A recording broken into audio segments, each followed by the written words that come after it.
I would like to focus on my own issue. Now people are talking about the resources of the continent, 60% of this endowment, 20% of this endowment. I mean, why can't you mobilize your own resources rather than extend your hands for handouts and charity? A few weeks ago, there was a climate change conference in Nairobi, Kenya, and during the program presentation, some of the African leaders started diverting the focus of the conference, and President Isaias Afwerki, who is the President of Eritrae, decided to whip them back in line. I want us to watch this interesting video. I'll be back.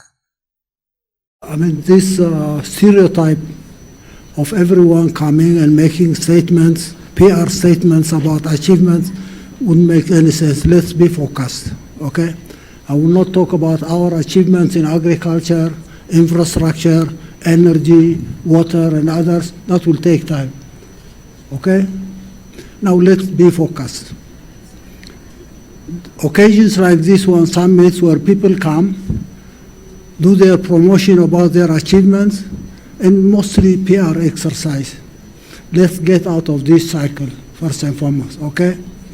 I would like to focus on my own issue. Now people are talking about the resources of the continent, 60% of this endowment, 20% of this endowment. I mean, why can't you mobilize your own resources rather than extend your hands for handouts and charity? Is there a way of mobilizing these resources in the continent? How do you mobilize these resources? Can you mobilize the resources of Niger that are going to Europe, uranium and what have you? What about the mineral resources of this continent? Are you mobilizing these resources for the development of the continent, for climate change? Where are these resources? Everybody is talking about their achievements in their own locality, in their own national borders, without even addressing the real issues challenging this continent.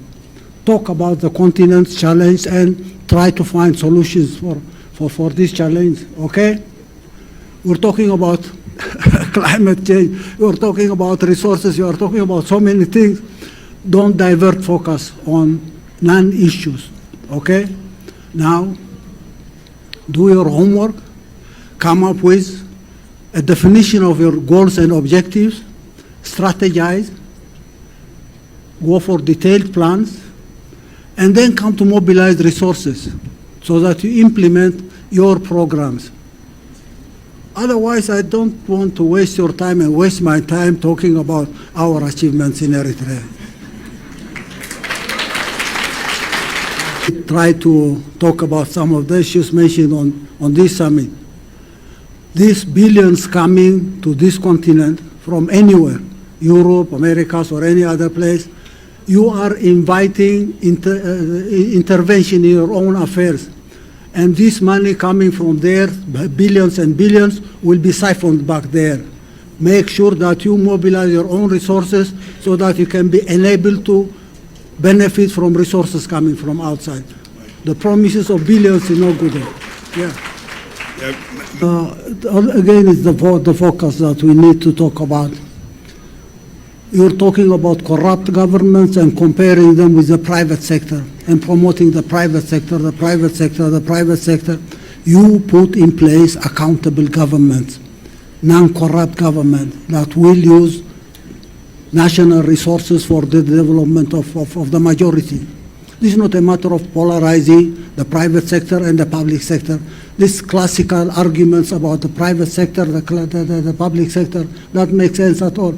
It's out of context. We need to be focused on this matter. We can't blame governments and bring non-governmental organizations to manage our affairs. That is phenomenal in Africa. Go everywhere.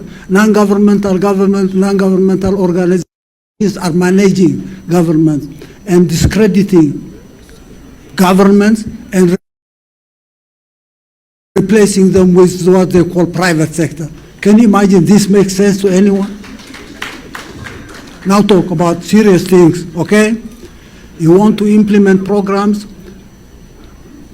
articulate your goals and objectives in the first place, okay? Strategize on how you can achieve these goals and objectives. Then go for detailed plans, sectoral plans or industrial plans, and then mobilize resource for that. Give these plans and the resources to reliable hands, accountable hands. Government or private sector doesn't matter. It's not a matter of being with or against that party. How do you mobilize these resources to implement programs so that you address climate change? Thank you. Yes, focus. Don't get us to some classical discussions about what the private sector can do or the public sector can do.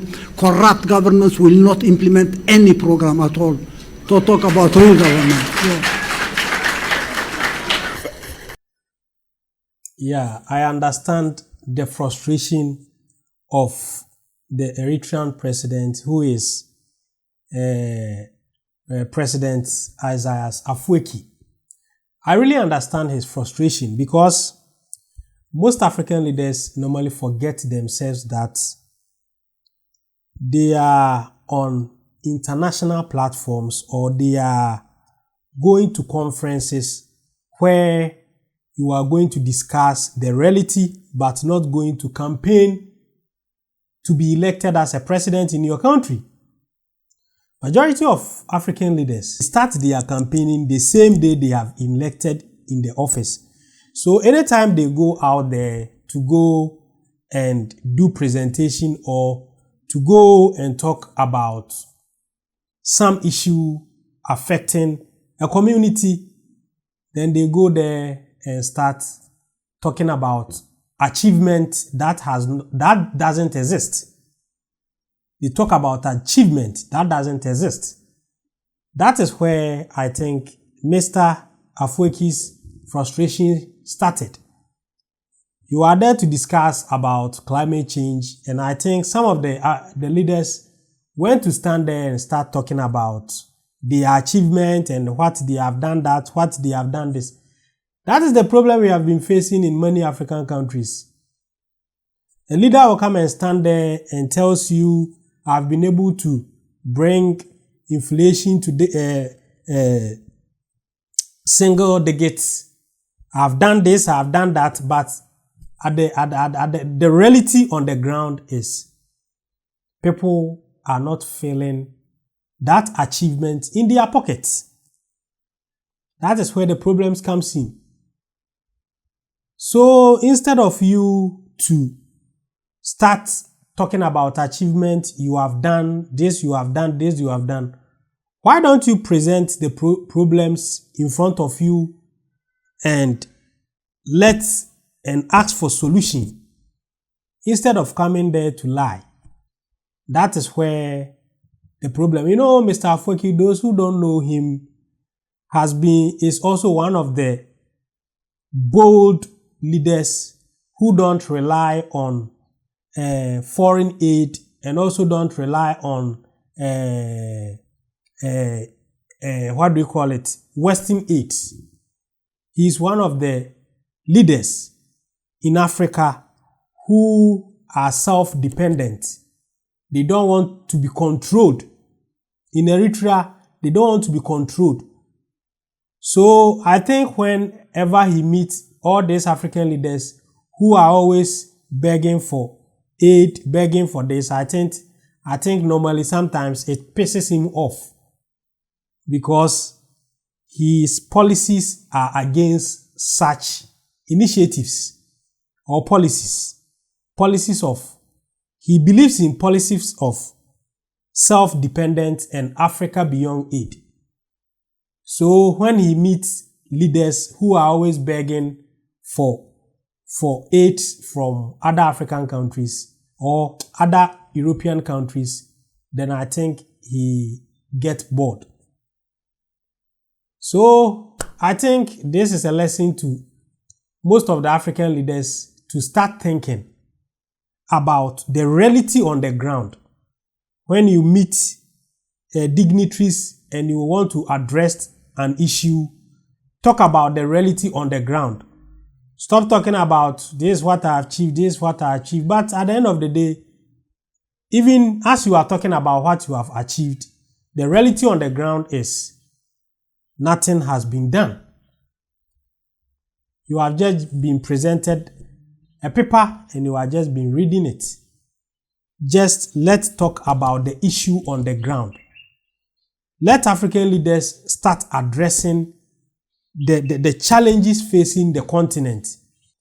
Please don't forget to subscribe to this channel and turn on the notification button so that anytime I upload any great content, you will be notified. Thanks for watching.